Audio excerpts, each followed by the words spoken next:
made by Marner! Holy mackerel! It is Gilmore waiting around the net, waiting, he's open! Gilmore!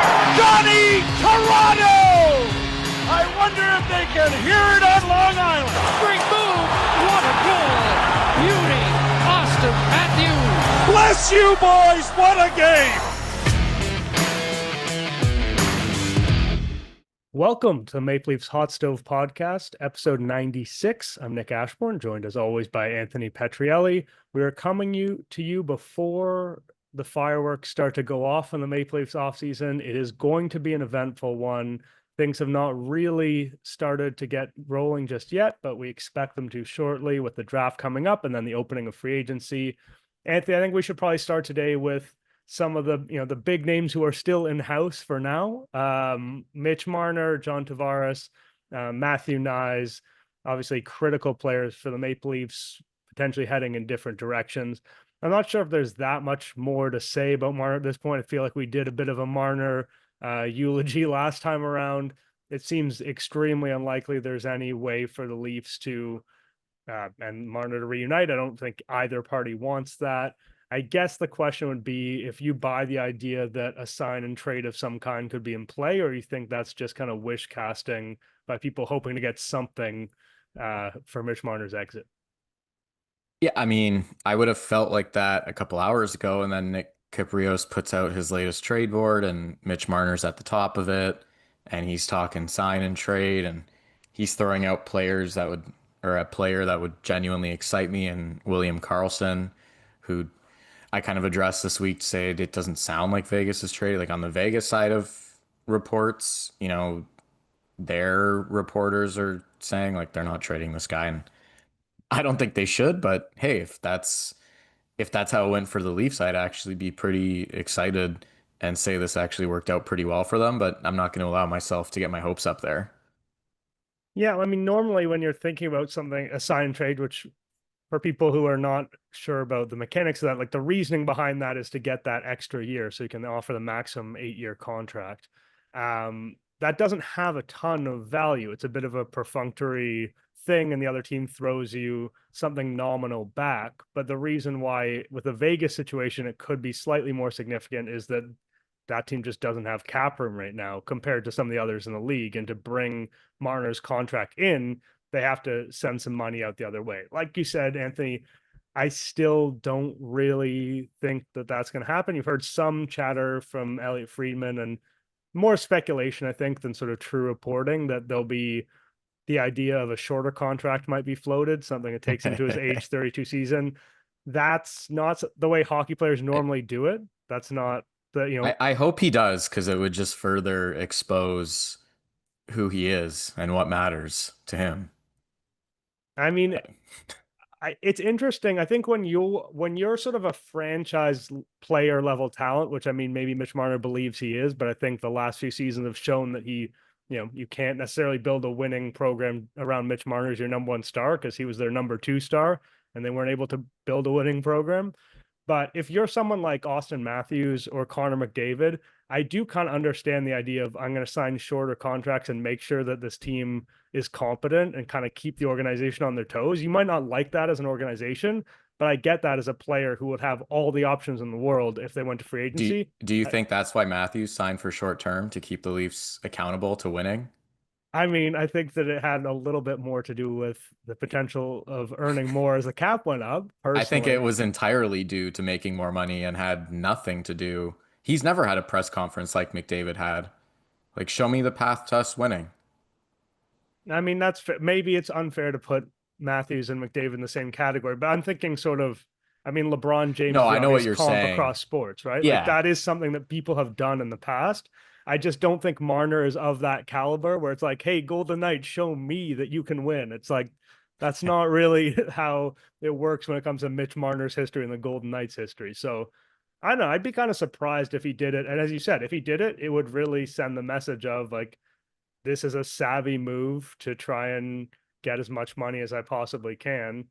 But you can also, to be fair to him, like you can kill 2 birds with 1 stone, right? You can do that and also be with a really strong organization you think is going to win the Stanley Cup. You don't just sign with a junk franchise to make that happen. So if he feels like he's capable of doing both of those things at once, it's understandable. It's just like the vast majority of the history of NHL contracts has not been that way. And guys have prioritized getting that long term, as much money as they possibly can, as much security as they can.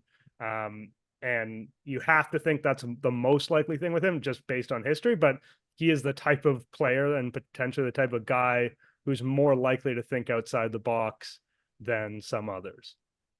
Yeah, I mean, look, the reason you sign long term, and I think this conversation for the Leafs now applies more to Matthews than Marner, obviously, is you're trying to work with the organization to some degree to say, yeah, like I'm going to get paid, I'm going to get mine, but it's going to be done in a way that makes things more flexible and for you in order for the team to build around me and for us to, ultimately win. Like that's the goal. Like McDavid, even on his last contract, like he left at least $1 million on the table a year for where Edmonton was going to go. It's like well known.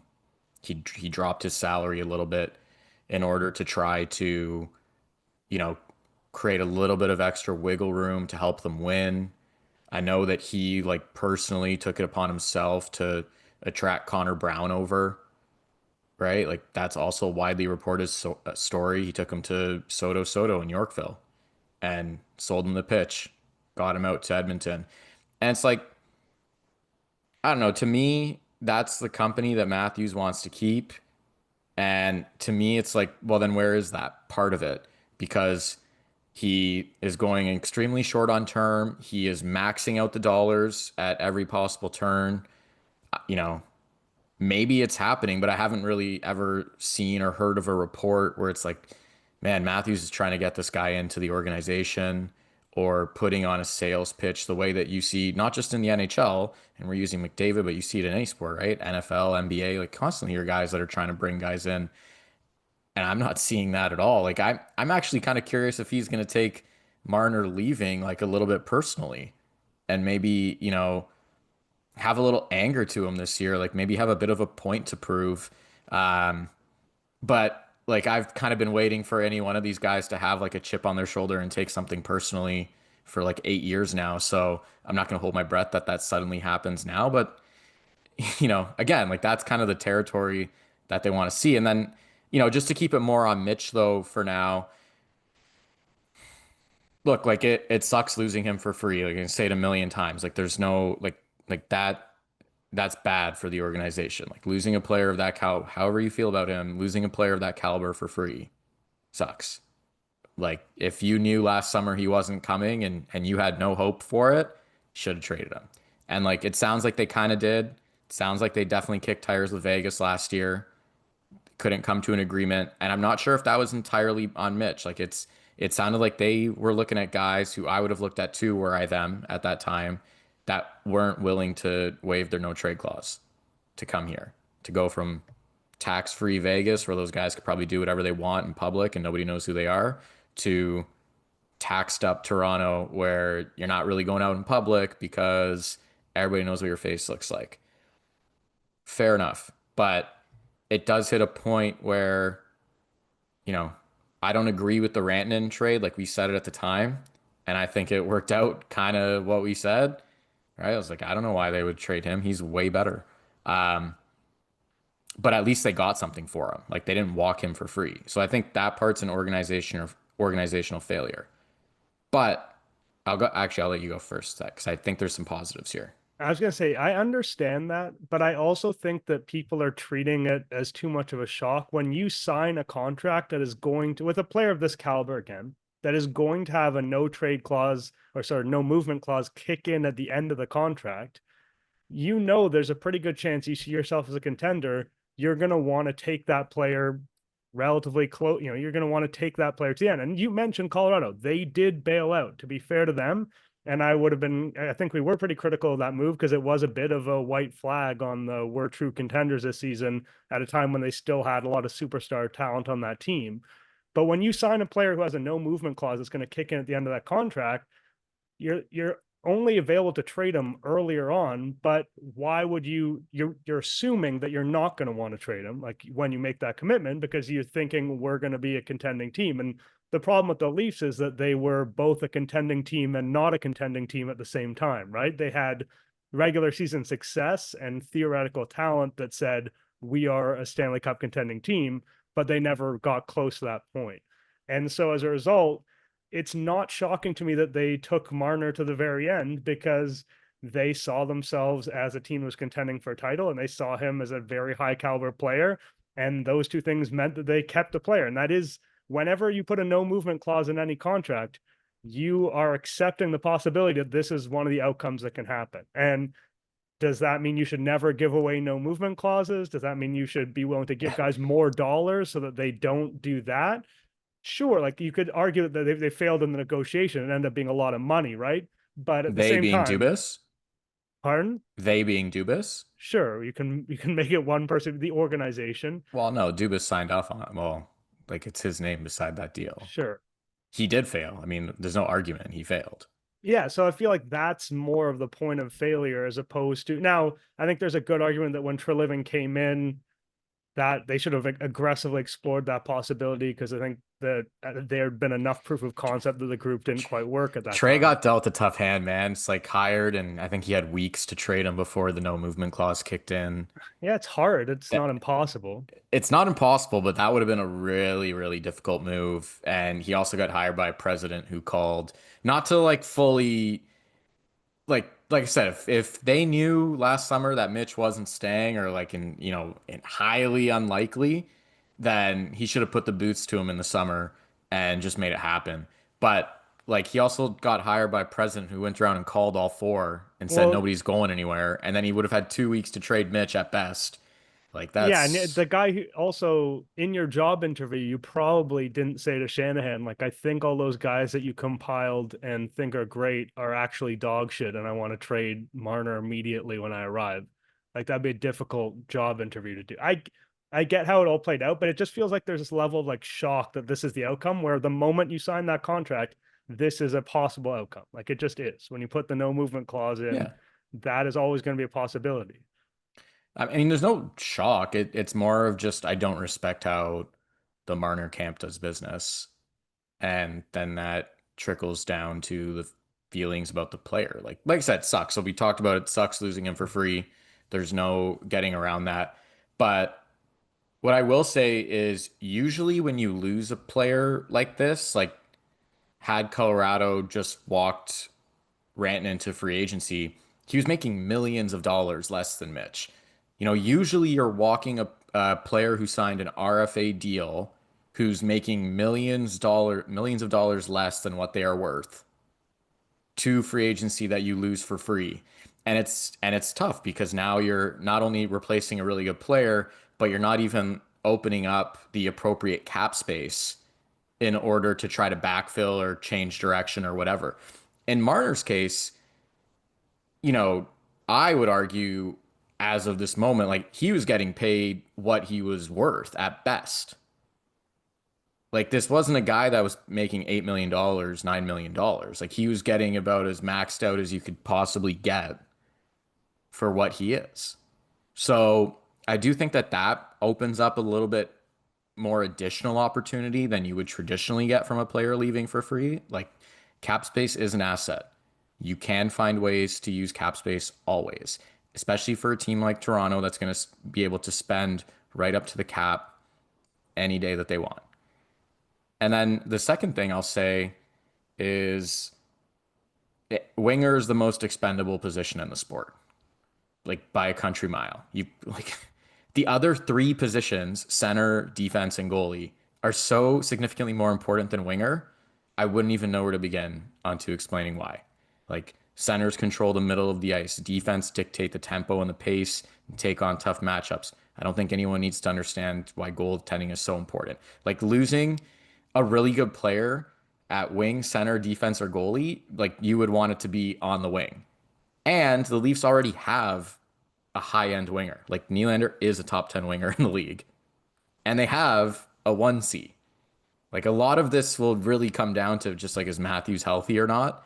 because healthy Matthews mitigates honestly quite a bit of Yeah, I losing mean, Marner. the difference between Marner and a quasi Marner replacement might be the difference between Matthews not being himself last year and Matthews potentially being the guy he can be in 2025, 2026, and beyond. Now, as you mentioned, like there's a real advantage to gaining the cap space they get from losing Mitch. The flip side of that is that cap space is likely to be applied in unrestricted free agency, which is the Could make least mistakes. They which could is the make some least big yeah, mistakes. like that's the least efficient way to use that cap space. Now you could argue some of that's going to go to Knies, and we'll talk about Knies, and that could be an efficient use of money, depending how that contract plays out. It almost certainly will be if you believe in Knies' talent. But I do want to With the opportunity of cap space comes the terrifying thought of what they might do with that cap space. But yes, just like if you're signing Tyler Bertuzzi and Max Domi and you lose Mitch for free, you're like that's probably not going to be it, you know? Like that's not probably ideal. not going to be good enough. And yeah, exactly. So there's that. There is an aspect of danger, and Treliving's free agent reputation is far from spotless. And give him credit, it was good last offseason. We'll see what happens this one. It's going to be a lot more dangerous He had a because there's really good more, offseason, I thought. I mean, he more signed a really good goalie. Tanev was awesome. and Ekman Ekman Larson was Larson. solid. Like Yeah, well, that one good could offseason. age a little bit iffy, but It could. I mean, it probably will. They probably both will on defense. But I mean, it was clear why they signed them. Like they're trying to win right now. They won the division. At least yeah, they I think it's a good offseason. Like, especially Stolarz, the value for money there is ridiculous, or what it was last season. And I think there's a good chance it'll be really good again, as long as he's even remotely healthy. The next guy on the list to talk about is John Tavares. And I think it kind of plays into a lot of things you're mentioning in terms of a team and a player working together to figure out a contract wherein the guy gets paid and also the team has enough flexibility to feel like it filled the roster. Now, obviously, Tavares is not at this point that kind of like number one player that you're building the whole team around, but it is a contract that they're going to build what flexibility they have this offseason around if they're able to come to it. And it seemed, I think, going into the offseason that like, okay, he really wants to be here. The Leafs want him, maybe the role changes to third center and more of a power play usage. We'll see how that goes. But the Leafs do want him back. There aren't a ton of centers out there.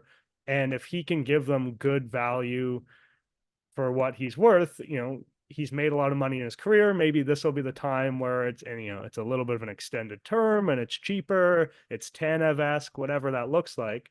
And we're a week away from July 1st now. So it's unfair to say, oh, it's all looking terrible.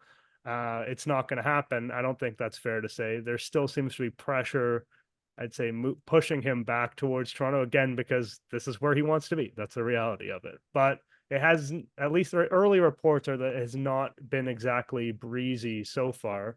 Where, I think that Tavares knows that the market for him is significant if he goes out there. We saw what Brock Nelson made, and he scored significantly more than any free agent who's available last season, had a bit of a renaissance. he led all UFAs in goals this year with By 38. more than 10, I think. I think it was 38 to 26 or something like that. So he's a real offensive weapon, even at this point in his career, even if he's not going to score 38 goals again necessarily. Where do you sit with the Tavares thing? Because I think that I initially felt it was a bit of a foregone conclusion. It was just a matter of, exactly how the numbers work for both sides. And now it's feeling a little bit more uneasy of a situation than that. So here's what I think happens in Toronto a lot is, I mean, this podcast included, there is a lot of potential media and content available to fans, which is awesome. It's a great, passionate fan base. And that helps us be who we are. That obviously, like, that's why we get the listens that we do and the readership and all of these things. But you have a lot of reporting or what seems like reporting to people. And without anyone actually knowing anything, they interpret whatever is being reported and start coming to conclusions on players or scenarios or whatever the situation is without actually having a clue as to how anything's playing out. Now, I'm not saying all of that as if I understand the complete intricacies of what's happening between Tavares and Tree Living. But what I am saying is I don't think that they are in a particularly uncommon situation. Like Ottawa probably thought they would have Claude Giroux signed by now. In fact, they actually just tweeted something earlier this morning I saw with a pic of Claude Giroux in it. And he's not under contract yet, signed, sealed, delivered. Like I imagine Dallas will also end up signing Jamie Benn. I'd still shade to Toronto coming to terms with John Tavares.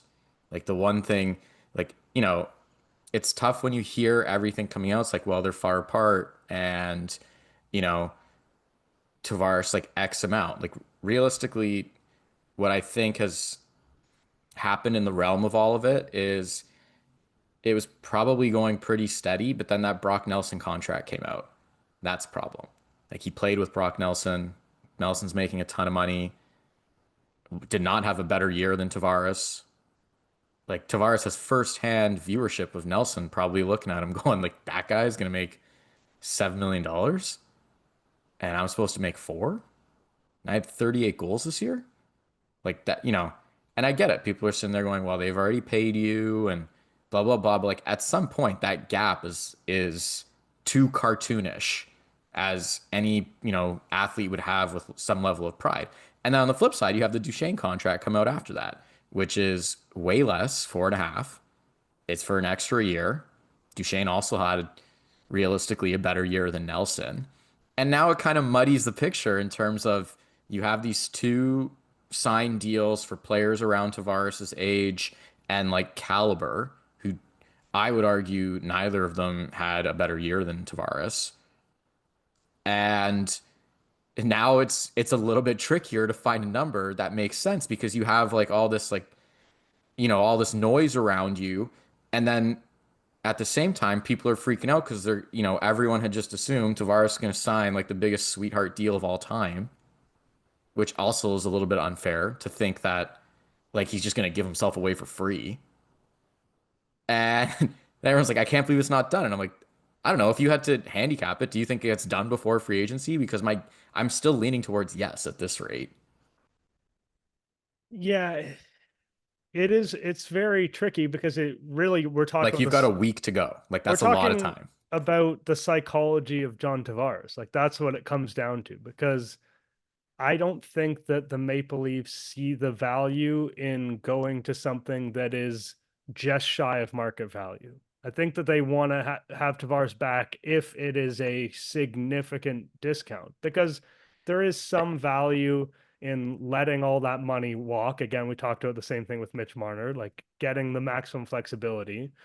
And also, like they talk about, again, it became such a cliche to talk about changing the DNA.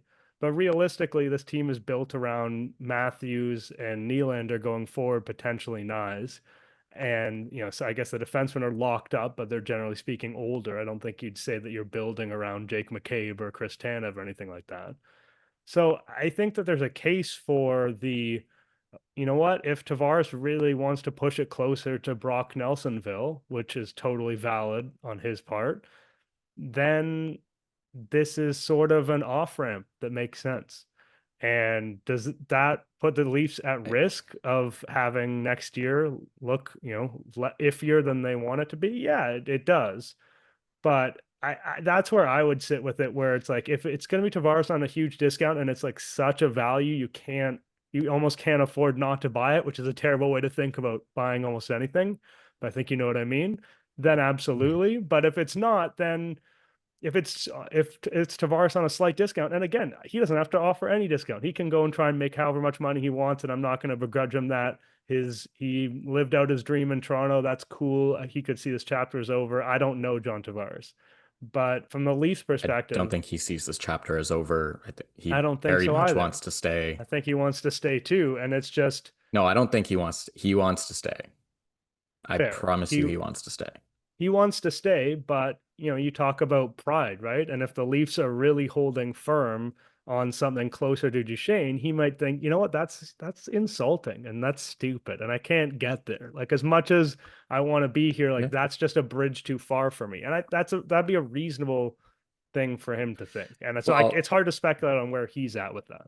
Well, I think part of it too would be those guys coming off the market just means the already mediocre UFA group just lost two centers, right? And so now that also then further ups his price without even like having done anything. You're kind of sitting there going, well, man, someone might actually pay me like $8 million a year because there's just literally no other options. And I led all UFAs in goals. So I don't know. I also think I don't think this is the team, by the way. I think this is the fans. I think there's a real thirst to like crush a deal, like just a complete no-brainer. Like this is an unbelievable contract because of all the nonsense that's happened with contracts over the past few years, and possibly even some of the tax stuff that we constantly have shoved down our throat now. That Gary will put his head in the sand and pretend doesn't matter, as long as it impacts the Leafs in particular. So I think there's a thirst of the fans like, why didn't you sign and like, give us all a deal that we could just like snicker at because it's so good. And that's not how it works. Like I will say like one message I exchanged asking about the Tavares situation, the response I got back was like, well, you don't accept the first offer back in a negotiation. And I was like, yeah, I guess like it is still a negotiation, right? Like they're trading numbers and probably trying to find terms that work or situations that get to X number, whatever that number is. If it's like, okay, the total here is $23 million. Dollars. How do we get to $23 million? Dollars? Or whatever. And I'm making up 23. So don't quote me on that part of it as a law. But it's just to say there's different avenues. It could look like this. It could look like that. And at the same time, we just talked about signing and trading Mitch or, trading his rights. There's a draft like there's a bunch of moving pieces. And I still tend to shade, towards if a player wants to get something done and a team wants to get something done, and by both accounts they do, it tends to get done. So I think, I think this is going to be one where we more like it doesn't need to, people don't need to freak out on it now. I think we just kind of need to see how it plays out and then look at the number and then go, okay, I think people were freaking out for no reason. Or this is crazy. How did it take that much to get him? But I think a lot of it's just like premature hand wringing at this point and like the painful, slow time between the Stanley Cup finals and the draft where we want a million things to happen, but they're just not happening yet. Yeah, I think, like you said, there was definitely a hunger in this fan base for the idea that Tavares is going to walk into the office and say, like, what can I get that was going to make things great for you? How can I make your life comfortable? And that's Yeah. just not the situation as That's it not stands. realistic. I And think that the shouldn't be the expectation. It should be something reasonable, but it shouldn't be like what Duchesne signed is a little bit below reasonable, I think. Yeah, I think that you would want to walk out of the Tavares deal seeing a number on the cap sheet that says this guy, if this guy is my third line center, he could be an extremely expensive third line center, but it's not insane. You know what I mean? And if as long as the number is something like that, where it's not where you don't feel like, oh, if this guy isn't the third best forward on the team, then this is an insane number to have on the cap sheet. I think ultimately that's going to be okay. They're going to have a fair bit of flexibility here, spending some of that on, again, a guy who still has a lot of skill, still a very legitimate offensive threat. It's hard to go too far wrong with that. I mean, we'll see. They've gone far wrong in the past, and it's hard to Yeah. say, oh, it's hard for the Leafs to go too far wrong as a statement that doesn't seem particularly fair, but in this particular context, maybe that's the way it goes. I do think we should go on to Knies for a second here. Which, speaking of hand wringing, Yeah, I I, mean, it does feel like there's been a sort of a creeping Knies anxiety that, to my eye, doesn't seem to be based on very much. Again, it seems like team and player are aligned. Like there's the offer sheet boogeyman out there, but I just don't think that that's what we're dealing with here. yeah, I think one question I get sometimes in the comments is like, how do you think our market here in Toronto is different, like the fans from other markets? And to me, this is a good example because I think it's a lot of like somewhat like a friend messaged me today. It's like, how is Nye not going to sign before July 1? Like, what RFAs have signed? Maverick Bork for under $1 million and Nils Lundqvist. Like Gabe Villardi isn't signed. He had more points than Knies this year. Marco Rossi and Minnesota are completely far apart. Like they are planets apart. Like Well, yeah, that's a different he is situation. That's available. like that's a legitimate trade market situation. He is fully available. JJ Paterka and Buffalo, he is available. Bouchard is going to completely take Edmonton to town on his next contract. Those are the guys that produced more. Morgan Geeky, like again, available. And then you have Knies, who's like, I want to stay. And then you have the Leafs that are like, yeah, we're going to keep him. And then you add in the fact that the Leafs have cap space. It's like you would need the most cartoonish offer to even remotely get the Leafs like to think otherwise. And it feels like clickbait. It's like Frank Saravalli had him on his RFA list as like the number one person. And I was looking through the teams that could actually like offer him something that would, make the Leafs think twice. And he put out like 11 million times like 7. And I'm like, every team here, he'd be the highest paid player on the team, pretty much. And it's like Vegas. Like, oh, it's like, is Vegas signing 58-point Matthew Knies for $11 million right before Jack Eichel's about to be a UFA and up for a contract? Like, how do you think that's going to go down in that room? Who is going to pay the amount of draft picks it takes for the privilege of overpaying Knies 11 million a year? Like the offer sheet thing, there's only a very narrow band of players that it actually makes sense for. Like it's pretty prohibitive in terms of the money because you have to beat what someone else is willing to match, and then the draft picks because that draft picks correspond to that money. So, I mean, Knies is a great player, but I don't think he's this generational talent that teams are going to bend over backwards to make work. Look, I don't see it as a huge threat. look, I like Knies. I think he is, I'm hesitant to say unicorn, but he's definitely an outlier in the league in terms of like size, strength, talent, package. He shot 19% this year. He was the third best player on his line. He didn't hit 60 points. I think I like, and I'm not saying this to knock him. Again, like I think he's a top line talent. I think he's going to be a really good player in the league for a really long time. But I don't think that is like you're looking at superstar where you go around and say, yeah, you know what? Like, let's jack up an offer.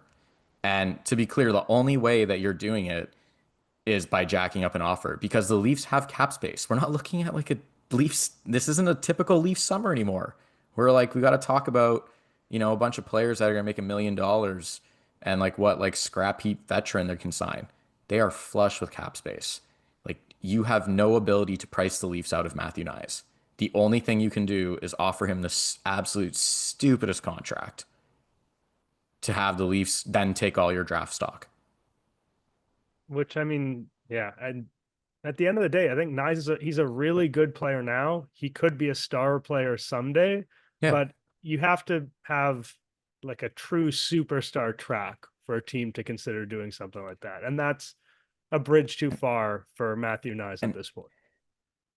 And again, like you just don't traditionally see RFAs like this sign deals before free agency. That's very much an after UFA market deal in most scenarios. And what I partly think happened is Brad Treliving was asked about signing Knies, and he was like, as soon as possible. And that quote was misused across the media landscape, which was actually honestly really frustrating to see it put out there and now to continually hear people bring it up because Brad Treliving, when he said as soon as possible, it was said with the same air that if I was hungry and someone put food on the table and they said, when do you want to eat? And I'd be like, yeah, as soon as we can. It wasn't anything beyond that. It's just like, I'm hungry. There's food here. I'd like to get this done as soon as possible. And he's going, we want to sign him. He wants to be here and he's good. I'd love to have this done. Who wouldn't love to have that done? But these things take time. Like there's a process in place. And you have John Tavares, a pending UFA that you're trying to get done. You have a Mitch Marner file that you're probably trying to squeeze at least something out of it, some level of respectability.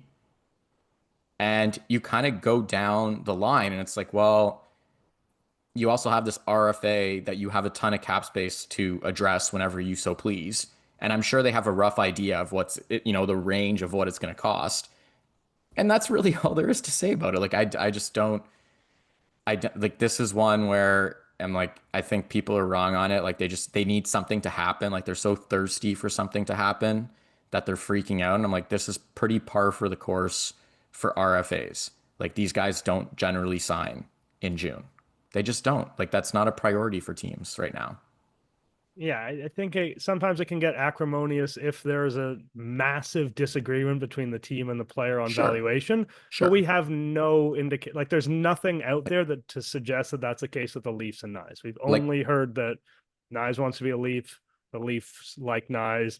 There are probably different iterations, of those RFA contracts. They probably have one that takes the full term. They probably have more of a bridge one in mind. As you said, it's not the thing. It's important, but it's not urgent. That's what they teach you as a kid really early on. Some things can be very important, but they're not urgent. You don't have to deal with them this second. And John Tavares, for instance, is a little bit more urgent. I know, Anthony, that you wanted to get a little bit. also, I'd want to just add on the Bork and Lundqvist pieces. Like, those guys signed because Dallas is capped out. Like, those were easy offer sheets to throw out. Again, like the lead, like, it's a very difficult offer sheet to put something together. Like, you could put a $15 million signing bonus in, the Leafs are just going to laugh at you. Like, it's a very hard thing to price out. So again, you just don't see RFAs sign at this time, by and large, every single year.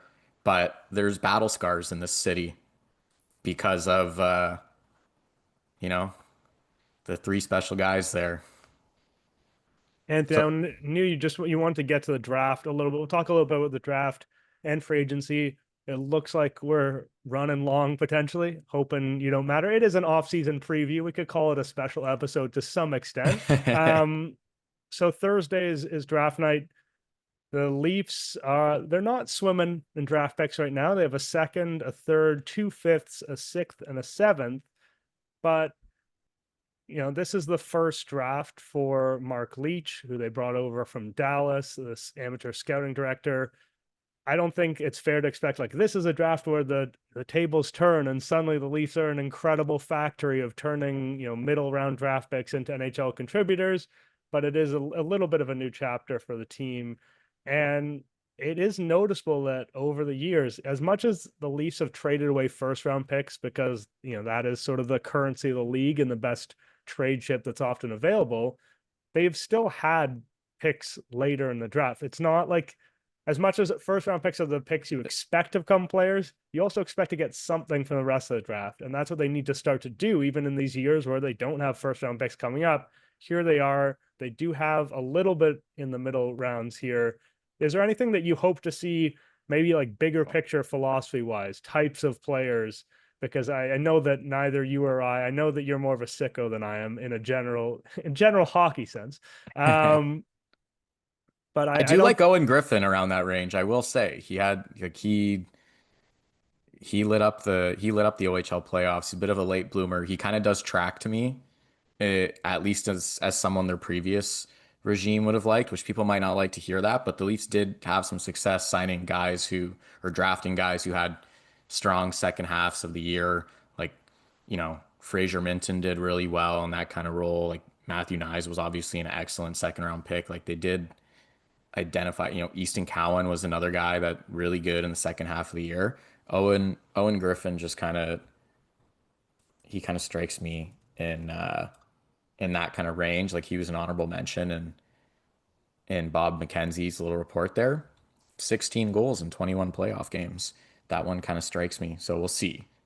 Um, but yes, I did want to talk about the draft because I mean, the draft has been one of the Leafs' biggest Achilles heels. Like, we had kind of talked about this prior to recording. It's like, well, what are we going to talk about the draft? It's like, well, we can't complain about the draft every year if we're not going to talk about it. And if like we're all just going to pretend it doesn't matter, and then like every year have like a retrospect where we look back on Hockey DB and go like, look how bad their drafting has been for like 10, 15, 20, 30, 40 years. Like, this is a big problem. Like, you see hitting on one pick, Matthew Knies, like how drastic it changes things. Like it does. Like now you're looking at their top line without Mitch, but you're still going, well, they have Knies and they have Matthews, and that's a pretty damn good start. And I think there's a million players in the league that could play beside those two guys and form a good line. And that's all because they hit on a second round pick. And so I look at this class and I'm very interested to see how the Leafs navigate this. Like, in the ideal world, if you're signing and trading Mitch, like you're getting an actual player back, like of some level of quality, right? I don't know I don't know how likely that is. But even if you can just get a third round pick, which is what Carolina got for Gensel, it's something, right?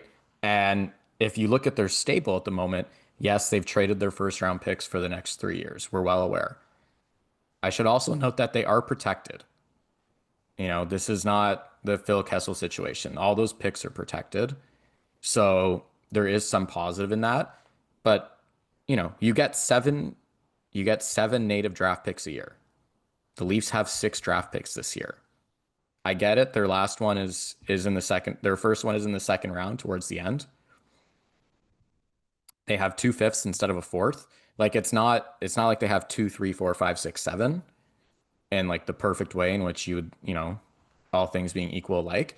But that's enough to hopefully add to your cupboard a little bit here and continue to build that side of things. Like they just had a very active spring in terms of signing a number of undrafted players. Like I think like one guy I'm actually genuinely optimistic on in the organization is Luke Hames. Like he was really good with the Marlies.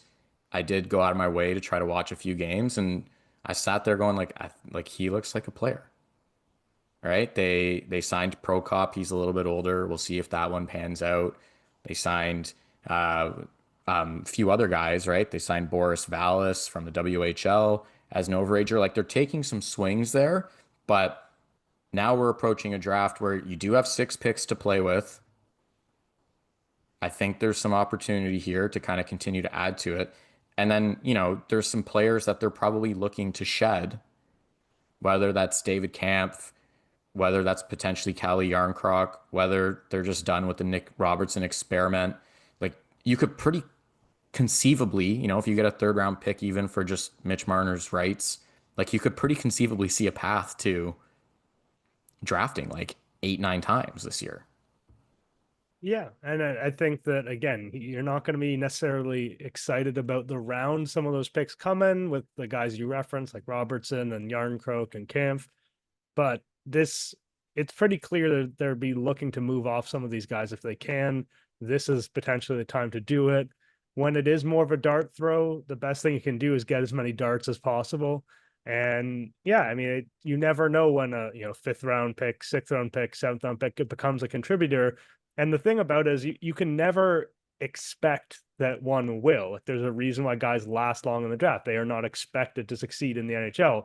But you need to have it happen once in a while. Like a lot of other teams think of the Tampa Bay Lightning, a ton of success drafting in the middle to late rounds, finding real contributors for a core team. Like the Leafs built a core outside Knies of just having guys at the very top of the draft. And to be fair, you can still blow those picks.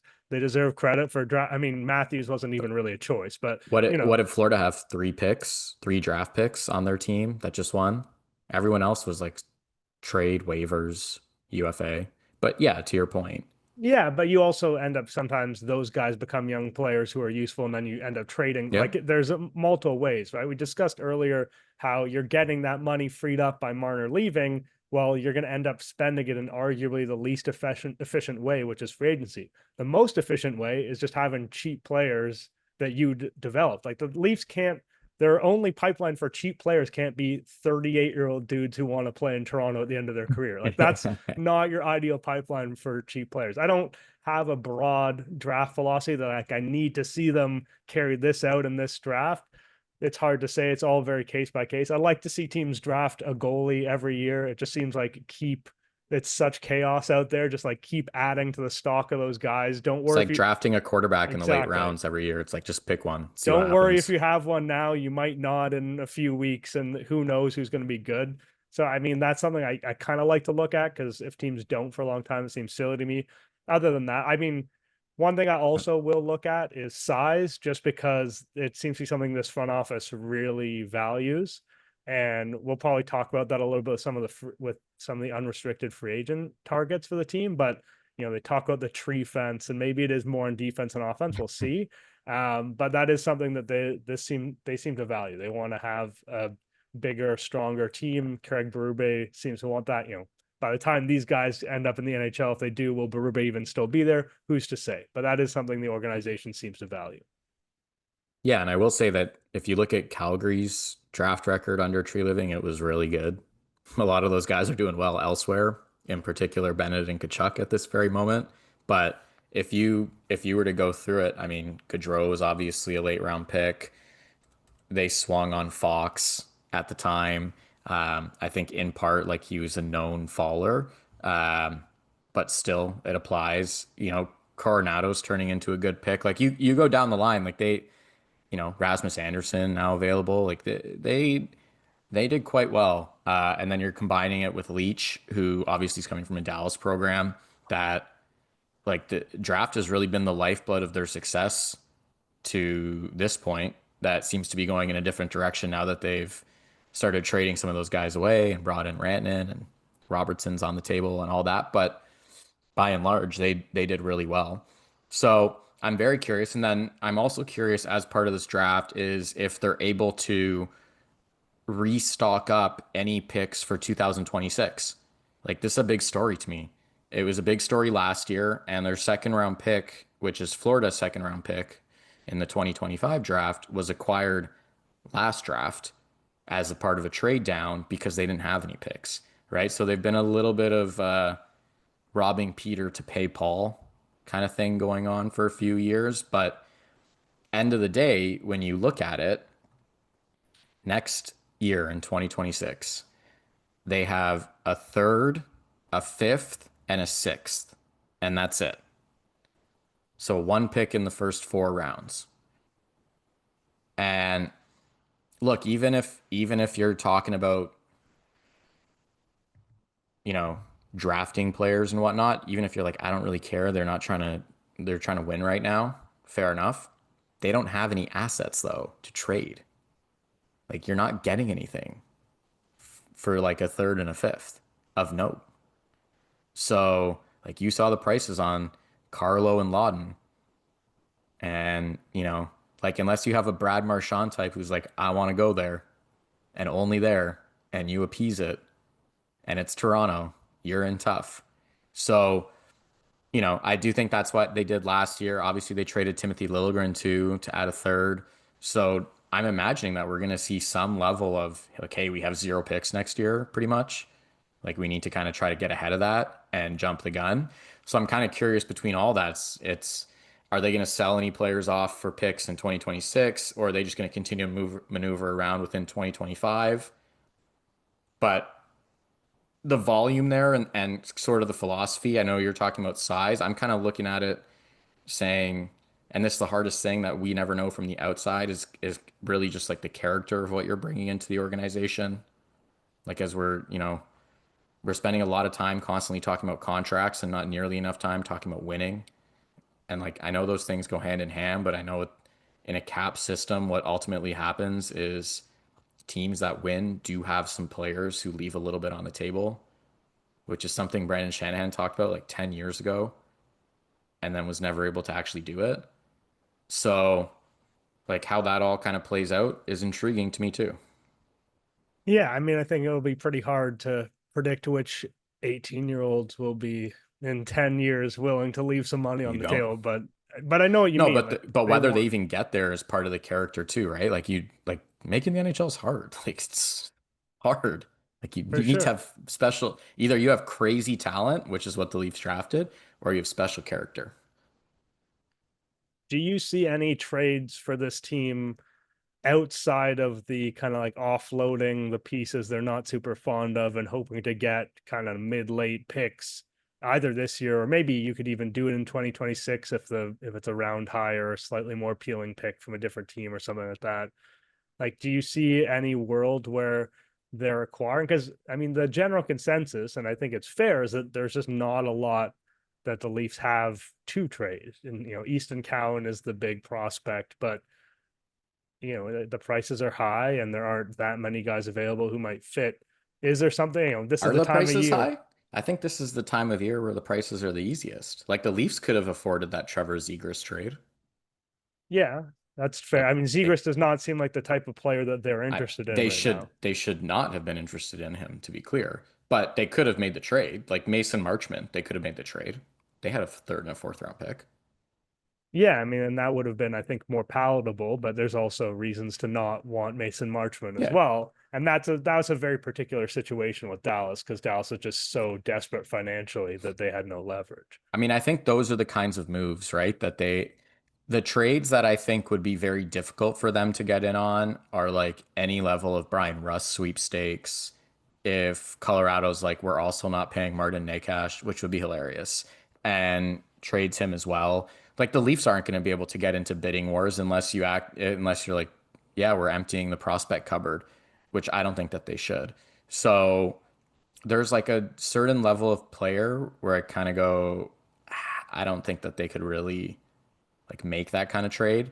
And then there's like a young player, like a guy in his 20s, where I'm like, I think you'd have to grease it to like pry him out, but I think he could be had. I listed a few today, like Colorado's in tight against the cap if you can kind of squeeze out Ross Colton. Like Dawson Mercer's name is on, trade boards, like Nick Kyprios is pushing it. And look, like none of these insiders are always 100% right, but Kyprios has gotten a number of them right. Like he was 100% the first one on Mikko Rantanen to be pumping that. And at the time when it first came out, it kind of looked like nonsense. And he got traded twice. So clearly there was something there. Um, Lawson Krause kind of fits that bill for me as well. It's like, is Utah like happy with his play last year? Like he eventually went on a line with Jack McBain and looked pretty good, but he had 18 points last year and he's making $4.3 million. Like Pontus Holmberg outproduced him. Like if you made that trade right now, the Leafs would be trading away the highest producer in that exchange. So there's like those level of like mid 20 guys, and then there's like a level of like this team is just like trying to shed this salary, and can you get that player for pretty cheap?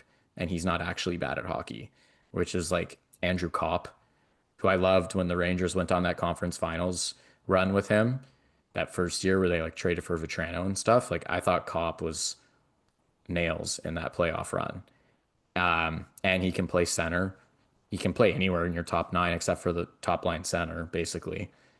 Evander Kane, Jonathan Marchessault had just like, I don't even think Marchessault had that bad of a year. I just think that team sucks and they don't make sense. It's like, let's sign a bunch of like shoot first scoring righties and have nobody that can pass them the puck and also have nobody that can play center except for Ryan O'Reilly, who's also not going to pass them the puck because that's not his game. Like that team didn't make sense. And also let's pay Brady Shea for absolutely no reason. So like I think he's still a good player. I think Nashville's probably looking going like we want to get off the $5.5 million for 4 more years kind of thing. I think the hardest thing for us to know, it's pretty clear that I think the Leafs would have made the Mason Marchment trade. It had nothing to do with the assets. I don't think Mason Marchment wants to come to Canada.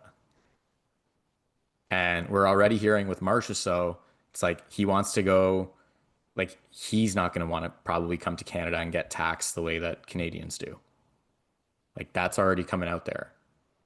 And so there's this whole underbelly of things that the Leafs have to navigate in terms of it actually seems like quite a few guys might not be willing to waive a no trade clause to come here.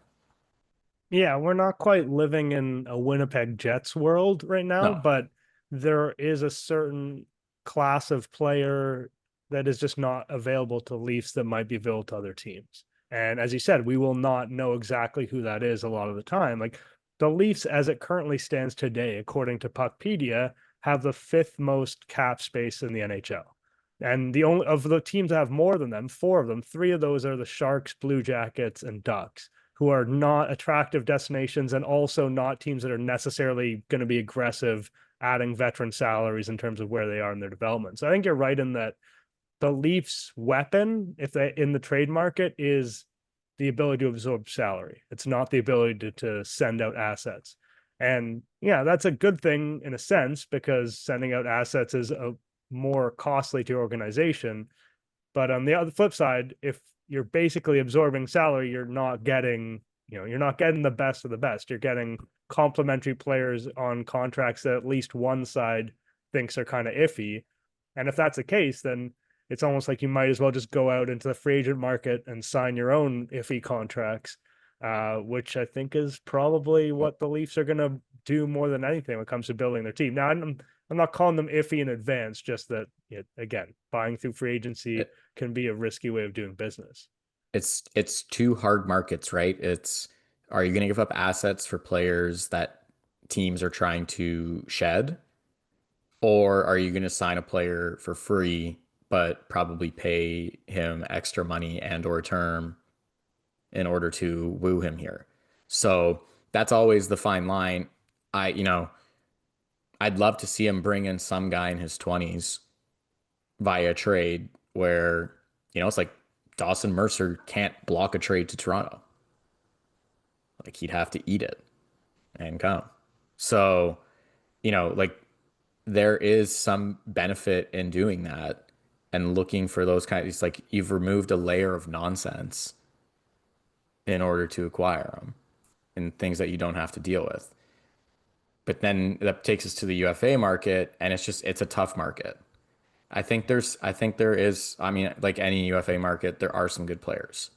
Like you can find some value.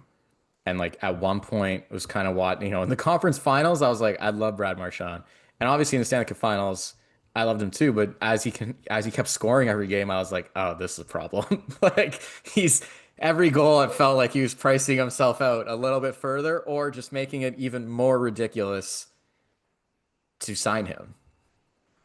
Yeah, I mean, he is a bit of a unique proposition, right? Because he is the quintessential person you sign to quash maybe, I don't know, letting Marner out the door and potentially even Tavares, even if neither of us believe that that's the most likely outcome. Maybe that is enough to kind of shake things up, but no individual player shakes up the mix, the room, whatever you want to describe it as in Marchand. Like you talk about the Leafs and their demons, and sometimes that's overplayed. Like their demons is Brad Marchand. Like he's like literally the guy they've been losing to for years.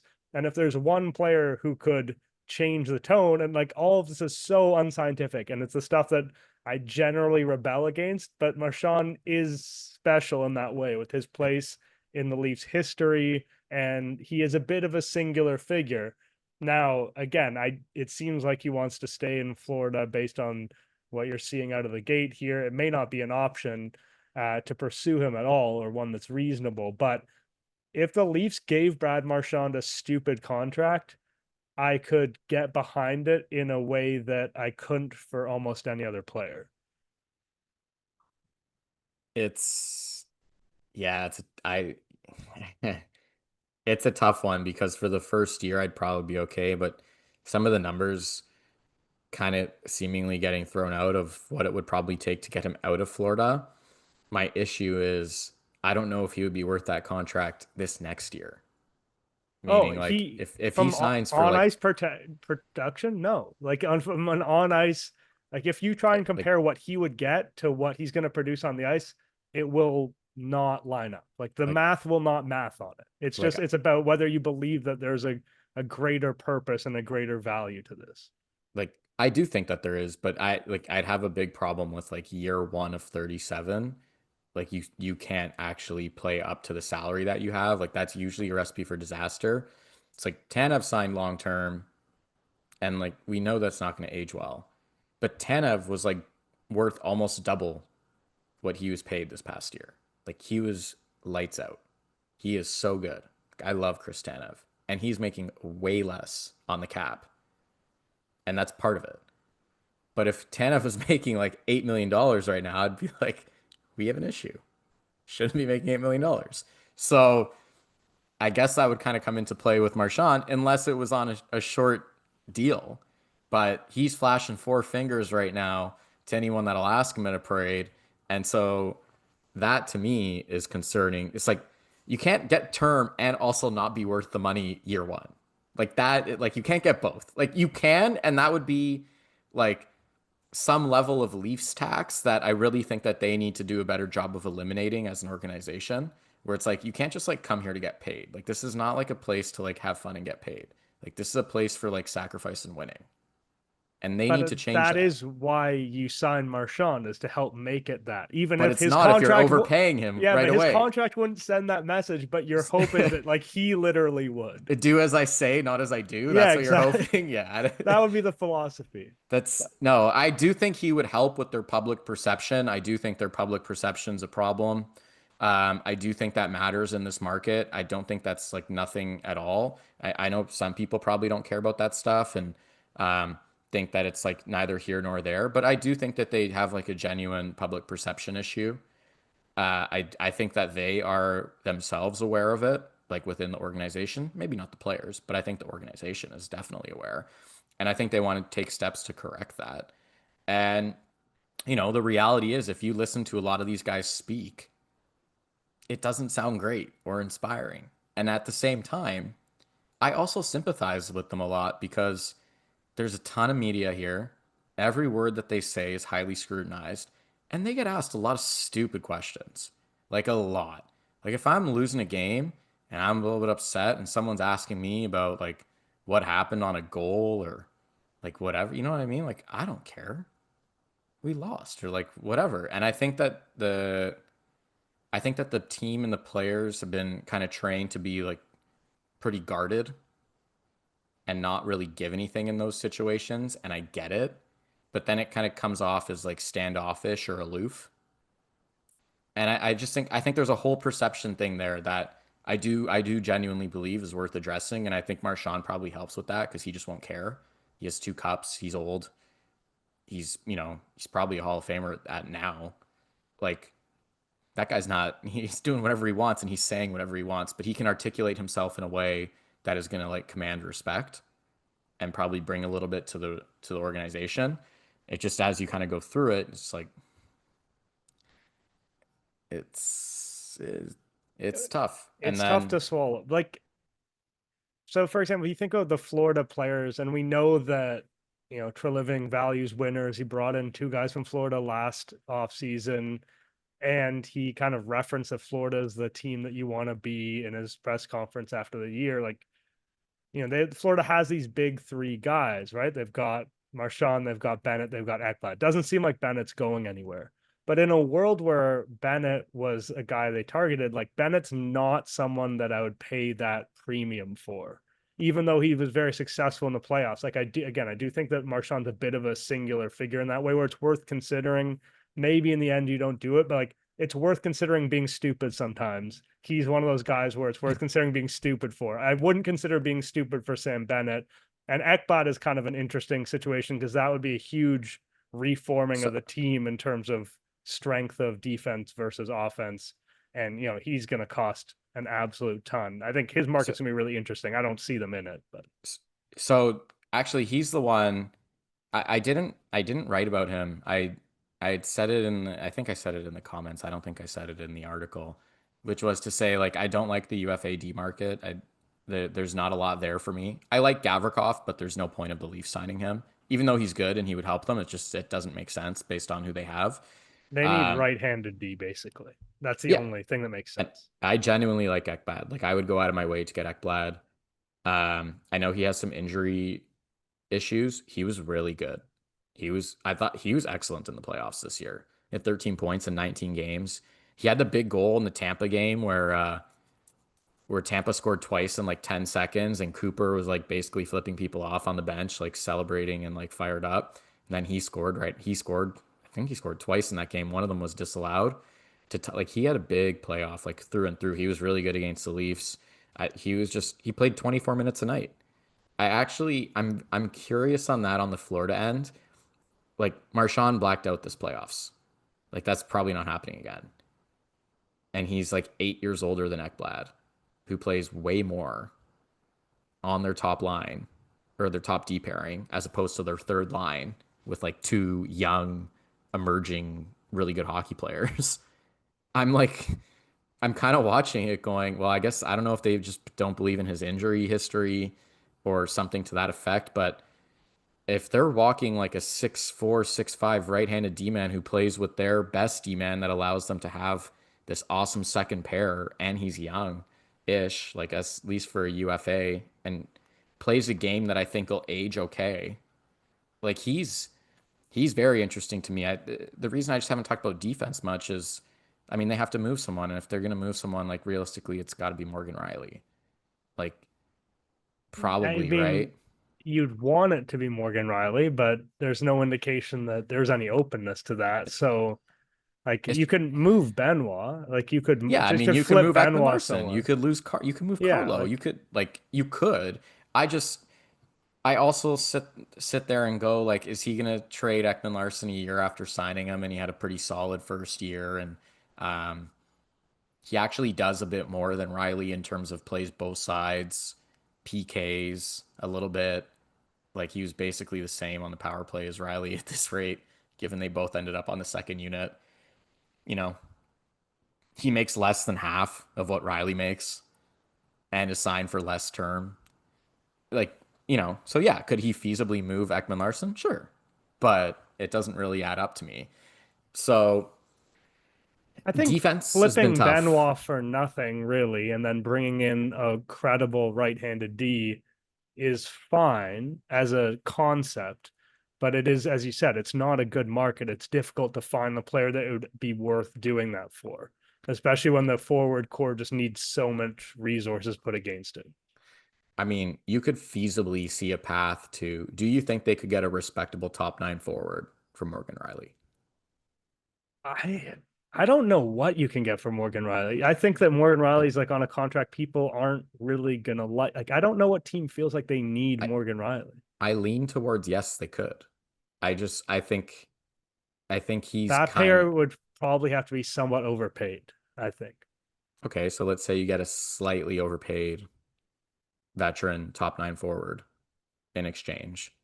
So you've done the swap. Say, let's say, uh, let's say just for example, Jonathan Marshall has a change in heart. He's coming to Canada. It's not happening, but let's just say that kind of thing. Overpaid. Well, he's not overpaid, but it's a long contract and he's turning 35. Like there's some problems there with that deal. And then you sign Ekblad. I think you've netted out a better hockey team. My, Oh, for my, sure.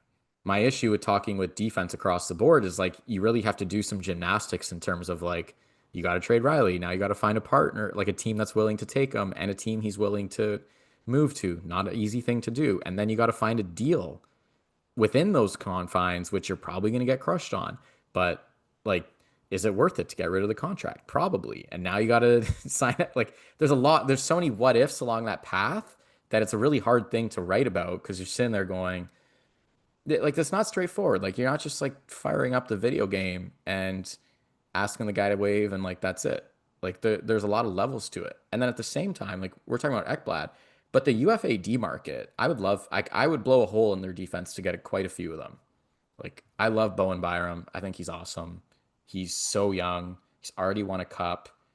I think he's really good. Like I watched a decent chunk of Buffalo this year, and he stood out to me as a player on a really bad team. I really loved him on Colorado. He's finally starting to stay healthy. Like I'm a big Bowen Byram fan. I really like Condre Miller. I get why the Rangers don't, but like I don't think the Rangers dislike him. I don't think they want to pay him. But the Rangers have been such a mess for the past like year and change that I basically don't respect anything that's come out of them. Like it's none of it's real to me. I just look at a lot of the things within them and go, yeah, if you just took that player out of New York right now and brought him somewhere else, I think he'd do a lot better. Like Condre Miller's been to like he's been a pivotal D man on two conference finals runs At a very young age, at too. a very young age.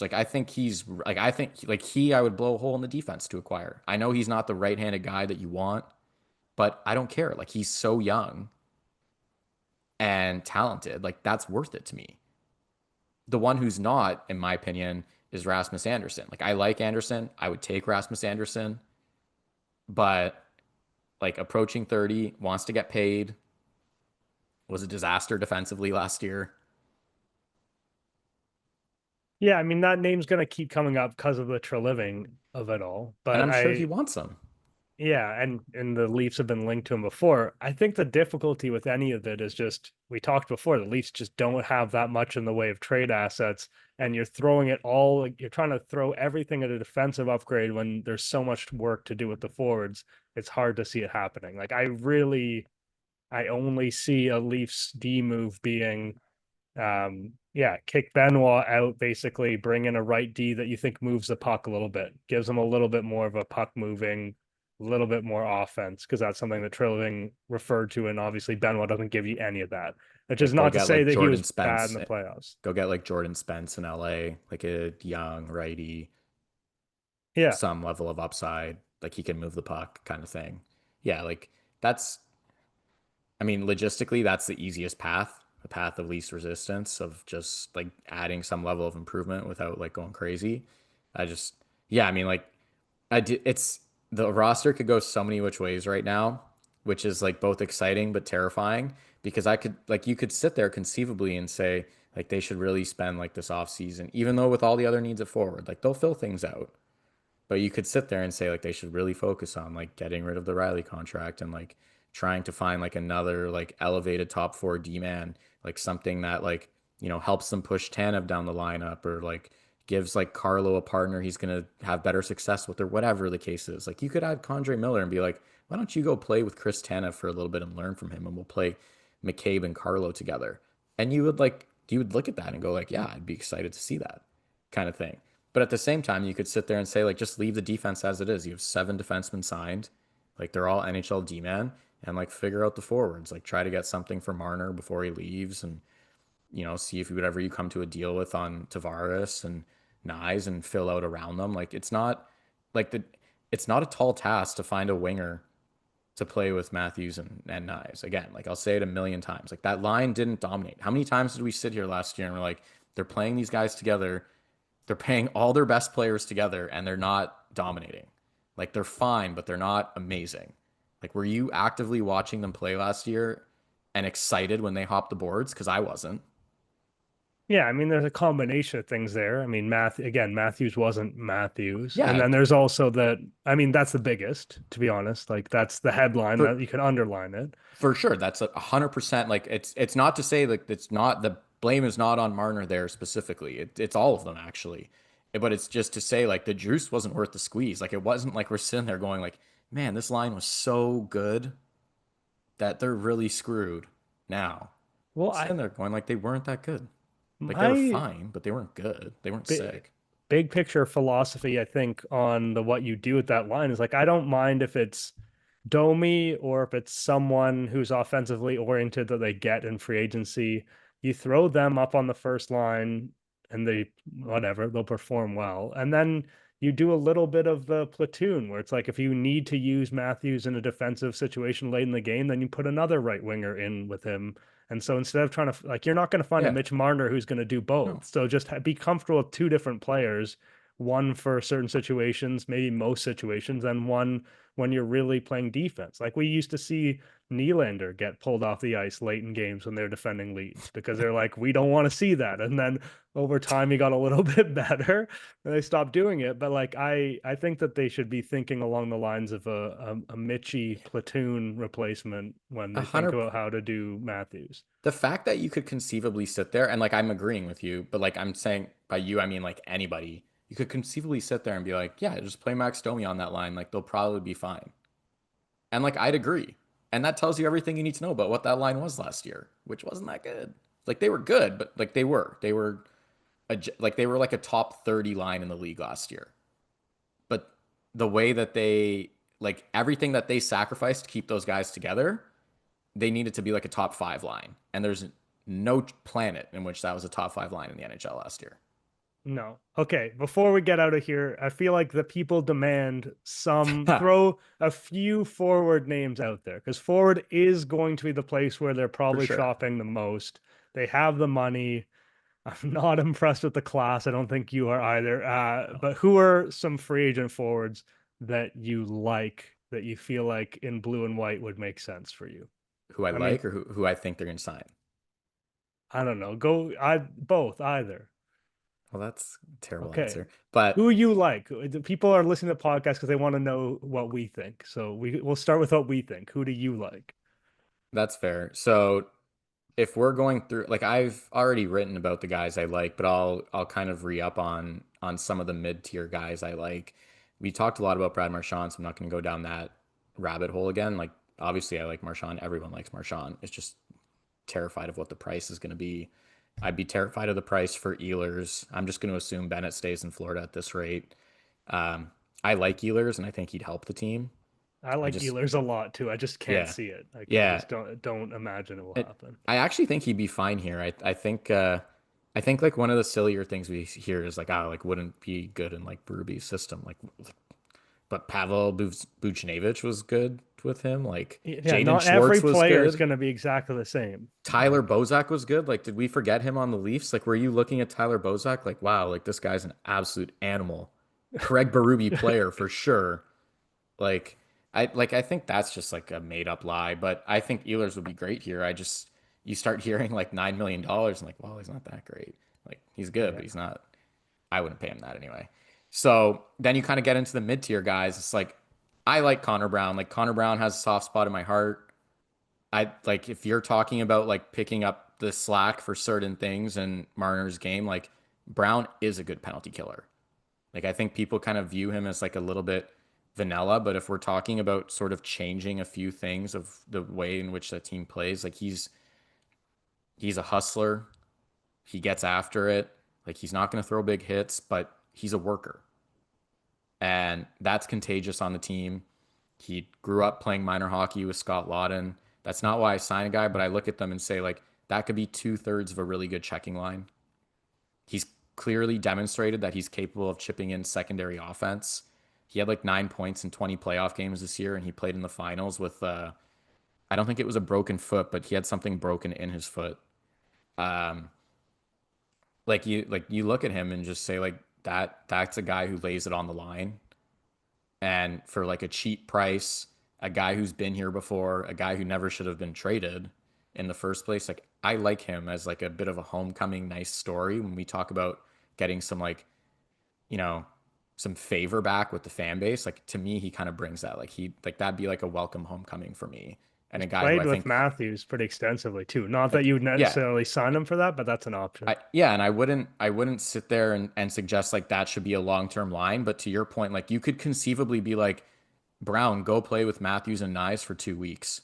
Like change it up, right? Like Domi's taking another month off, like go up and replace him, right? Like you Domi's could, going to take at least 1 month off. yeah, which I have a big problem with, by the way. Like I do think Domi clearly plays better and is empowered when he's with top guys and clearly just shuts it down when he's not.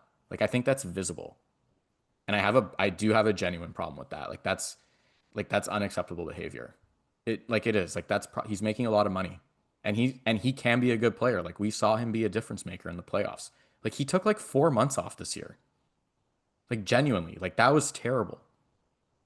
Yeah, I mean, some of it, again, I hate when we just don't know what's going on physically. It's early in the season. There was talk of that, but yeah, I mean, it was an ugly season for the beginning of that contract. It does not look like a good contract. Like, is it going to be the third straight year where he scores his first goal of the season in December? Again, like it can't happen. He's a good player and he can be a positive difference maker on the team. And he was that in the playoffs at times. And he's done that 2 years in a row, actually. I just like, I you know, think he's a fascinating figure for their offseason because there's so many ways Domi can go. yeah, But again, anyone else that you want to get to, because I'm like sure we'll have a Domi like conversation later. like in that mid tier, I like Riley Smith if you wanted a stopgap. Like he's a solid player. You know, like you can count on him for roughly 40 points. He can PK. He's been good in the playoffs. He's won a cup. He's experienced. Like I don't love the age obviously, but that's just kind of the free agent market at this rate. Like you're like that's what you're getting. So, but if you were looking for a stopgap or a different option, that can kind of play anywhere in your top nine. He could play top nine, left or right wing on any of the Leafs lines, and you wouldn't blink twice looking at it. So, you know, for that kind of value, I like it.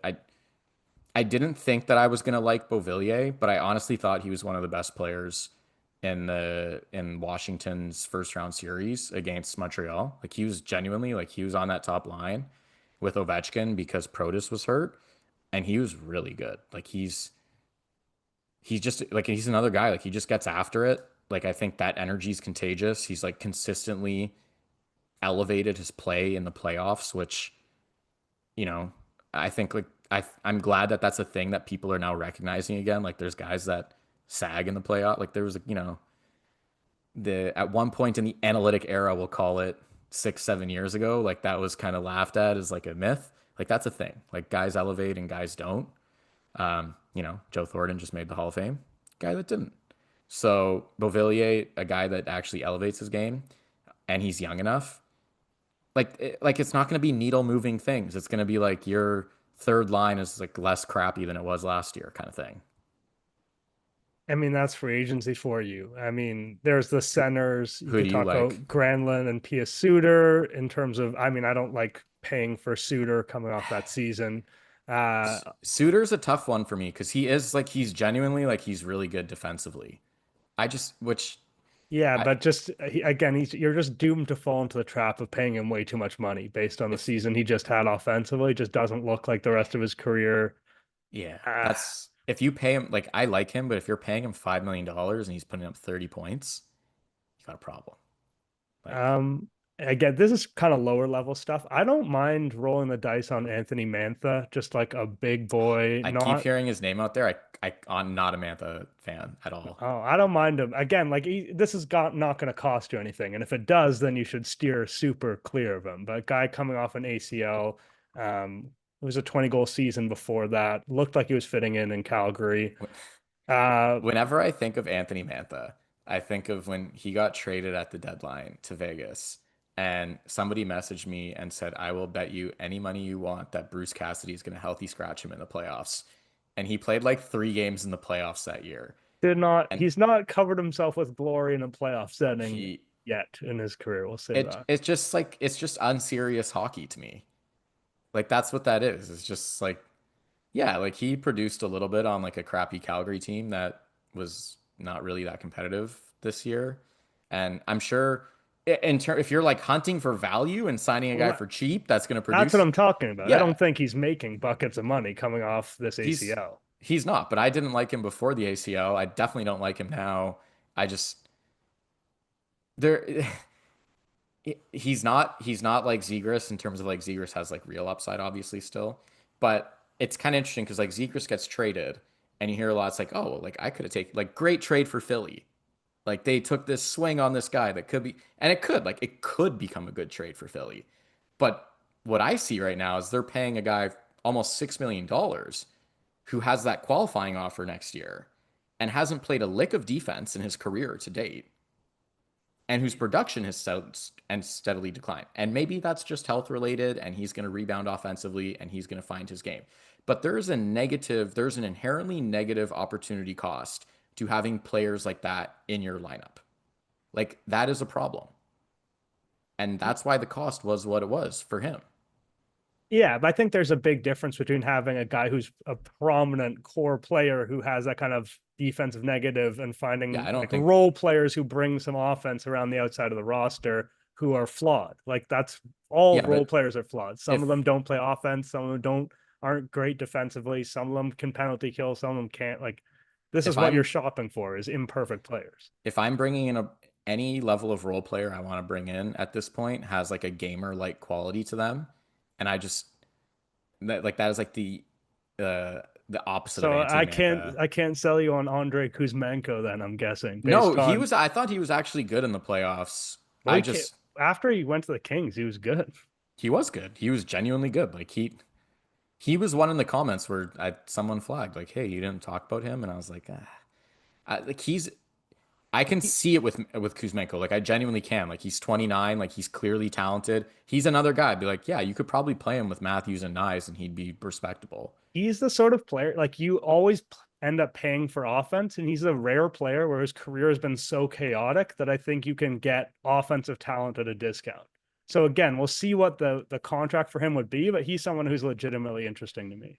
I think Uh, I think the question with Kuzmenko, well, as part of it is he's quite boomer bust, Absolutely. right? And so the contract, and I guess I probably should have prefaced some of the articles I wrote too. Is like as I was going through it, I was kind of like looking up contract projections and kind of like where people were like viewing contracts going for certain players. Like you see Kuzmenko, like there's a lot of belief out there. Like he's getting like multiple years at like $3-4 million a year. And like that becomes risky. It's like 1 year, sure, I'd sign Kuzmenko for a year. Who cares? It's like, but like Three years is 3 years is his whole career to date. yeah, and like he's been productive. Like he has 157 points in 219 games. Like that is good. But Yeah. like Again, like these are, I just think, I think it's one of the more interesting plays available in free agency. It's got high bust potential for sure, but a lot of these but guys he are could talking also about, have 35 goals. yeah, Like like a that's the lot of the crazy guys thing. that Yeah. you don't, are talking about don't have that. This is a guy who I don't think has a huge upside. I do want to flag Brandon Saad because he's got all the pedigree in the world. He's 1 year removed from 26. He could have come here during the season, and I don't respect that he didn't then. And I Yes, don't want him now. but you talk to a gamer, like this is a Yeah, guy no, who he's good. bought his way out of his contract because he thought he still had something. And it's not like it was amazing from that point on, but He was again, respectable. big guy. He could play various roles on the team. Like he's someone who I think everyone assumes is washed, and he might not be. Again, this is shopping in free agency. This guy might not quite be washed yet, but like I don't think he's that's kind of what washed. you're doing. Yeah, I know. What's the argument? Not fully washed, just like a little bit He's wet. quasi washed. Just yeah, he's kind of in that boat, right? Where it's like if it was cheap enough, but like Oslo's at 1 year. A lot of guys I look at and I'm like, if this guy was for 1 year, sure. But like I think a lot of guys, even Connor Brown, I'm like, he's probably gonna get some term. Um Well, you can and- talk yourself into almost anyone in 1 year, yeah, realistically. basically anyone in 1 year. I'm like, sure, go Especially for with it. the big free agent class coming out next year potentially, not including Connor McDavid before people I try would to have that conversation. I would overpay guys this year to have them go for 1 year. Absolutely. Like, That'll be a really interesting story to watch because I think that the Leafs should be thinking about, is there a big fish next offseason? oh, is there? Do you want to know who it is? Yeah, who's not Connor McDavid? Someone The who is more likely to come, maybe more of a Kyle Connor than a Connor McDavid. the other name that's popping up quite a bit now is Andrew Mangiapane. And I didn't Yeah. write about him because he was another one where I kind of looked at the contract projection and there's somewhere in that $3 to $4 million range, depending on the number of years attached to it. And that's where it kind of gets interesting for me. But there are some things that are legitimately worth flagging with Mangiapane. Like, first off, he's only 29, which for a UFA is quite young. It's on the younger side for sure. Like, I think there's plenty of good hockey in front of Andrew Mangiapane still to come, without question. And then, I mean, obviously he has a familiarity with Tree Living. And I will say, I think Tree Living's done a good job at identifying guys that he used to have and knowing what they're all about and bringing them in. Like I tend to shade towards if Tree Living sits there and says, I've had this guy before and I'm bringing him in again, I trust that judgment. Like obviously Tanev has been great. Ekman Larson was really good. Like Ekman Larson was worth way more than his 3.5 mil this year, I thought. Like Oh yeah, easy. I think that's fair. Easy. Right? So I do have like a high level of trust in that. If he decides to bring him in.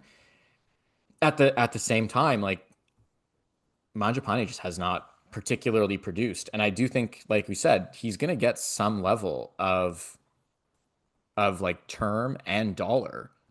And over the last 2 years, Nick Robertson has one more goal than he does. And Yeah, and, that's fair. Mangiapane is a better player. Like he's definitely a better player. Like you're not scratching Mangiapane throughout the playoffs. Like when he was on Calgary, they had that line with Backlund and Coleman, and it was like low key one of the best lines in the league. Like it was a sick two-way line. And so I think Mangiapane could play up or down your lineup and be effective and chip in some offense, and he could do more than Nick Robertson. It's not to compare them directly, but it is partly to say like Nick Robertson could like quite easily score more goals than Andrew Mangiapane next year for like a third of the price, and is also like significantly younger. I think he's like 6 or 5 years younger think he's 5 years younger. So, like, that also comes into some of your That consideration statement there. will apply to somebody that they sign. I don't know exactly who they sign, but I'm sure that this team will sign someone who you could say, oh, Nick Robertson is much younger, much cheaper, and could score comparable to more goals, even in a limited role. But if they brought in like Brandon Tanev, I'd sit there and say, well, like Tanev is like also a really good penalty killer and is going to be an energy guy and a forechecker. And those are things Nick Robertson's not going to do. Like, you know what I mean? Like it's like, yeah, Nick Robertson is going to score more, but they're completely different players, completely different roles, completely different situations. I look at Andrew Mangiapane, like probably kind of in the same boat with Robertson, but you will at least say for Mangiapane that you wouldn't, again, healthy scratch him all playoffs and you could trust him to play like in a game and be competitive when the chips are down. So that is inherently more valuable. To what level of cost? It's fair. Like Mangiapane, like I wouldn't if they signed Mangiapane, I'd be like, yeah, he'll help them. Like he's better than what they had. Like Andrew Mangiapane would be Scott Laughton's best line mate so far in Toronto. For sure. And I think part of what's interesting with any kind of bottom six remake is it's easy to look at the free agent market and look at especially defensively oriented guys and say, oh, they kind of already have that guy. And we don't know who's going to get cleared out. And presumably someone will. And so it may become the case that, like, oh, they actually do need to backfill some defensively oriented Yeah. guys who aren't going to do anything offensively. But right now, that looks like a surplus. And we're just not going to know where that stands until we get potentially even deeper into free agency when some of those players come off the board, because there are a lot of players who are appealing, but you're like, okay, that's actually just another camp. That's another yarn croc. Like, what are we actually doing here? And which is why the guys that I've looked at and been interested in have been more offense oriented middle six or bottom six guys, because that feels like the need, but the need could change as they start to adjust the roster a bit. The bottom six was so bad at times that like you could conceivably sit there and say, like if they went into next season and their third line was like Bobby McMahon, Scott Laughton, and Andrew Mangiapane, like that line, in theory, like in terms of the pieces of it, is significantly better than the third lines they ran all of last year. Like Yeah, that is what you're buying this year, to, because you're not paying Marner and Tavares, regardless of whether he stays or goes, so much money. Like that's what you're buying. Like that third line has to be like that line's winning us like some games like semi reasonable, like semi consistently. Not all the time because they're still a third line, but like they're making a difference. if the Leafs come out of free agency in the offseason and you don't feel like they have a really legit third line, then they have not done it right, because they have the money to do that. There are the players available who can fill those roles. And that is the thing that they're supposed to do. You're not going to replace top end talent with top end talent. You need to replace the top end talent to some degree with depth. So that is kind of the mission for this offseason. Can you become a three line team where the third line matters? And they have a lot of pieces I want to add to like already in place. Like they are going to come to an agreement with Knies eventually. I'd be stunned if we have to have some sort of emergency podcast because Knies and Matthews fell apart negotiation, or sorry, Knies and Brad Treliving fell apart negotiations. Like it's going to happen. So you have him and Matthews, you have Nylander. I have Bobby McMahon in that mix, and I probably have Scott Laughton in that mix too, who I know wasn't particularly productive after the Leafs acquired him, but has generally been a productive player in the league for a while. And I think with better line mates is going to play a lot better. Like he's not going to drive a line, but I think he can play alongside good players in the right kinds of roles and be an effective hockey player for you. So you have right there is 4 to 5 guys in a top 9 and a bunch of spots up for grabs. But like like I'm hearing a lot of like, oh, like are they gonna make the playoffs? And maybe Brad Treliving has a terrible offseason and we look at the lineup and go, yeah, probably not. But with their defense, their goaltending, and Austin Matthews healthy, and William Nylander doing what he's been doing, and Knies, like they should be a good team. Like he's got to fill out the pieces around them better and pay other guys in the lineup beyond 4 guys for once. Yeah, I think it would take the easiest route to them being dreadful would be probably a health collapse on the goaltending. Because again, they have the 2 guys who have a bit of an injury history and aren't that proven. And so you could have a world where that falls apart. I don't think that's the outcome, but that might be the straightest line to it. I do feel like we should wrap here. This might be a historic episode in terms of length, which hopefully is enjoyable to those who are listening. We really appreciate when you listen in and when you guys leave comments, reviews, things of that nature. We read it, we enjoy it. It also helps us grow the show. And I don't know exactly when we'll be back with you, probably at some point nearly in the close proximity to the free agent flurry, when we have some idea what the team has done with this offseason. It's tough because the draft happens, it ends, and it's like Sunday, and then we're gonna try to record an episode for like one day between Sunday and Canada Day. On it's like doesn't make sense. Like you gotta wait. It's going to be a tricky one. We'll try and keep you guys updated on what we're doing, but we will be active and we will get at it during this crucial Maple Leafs offseason. So we will be back with you again soon.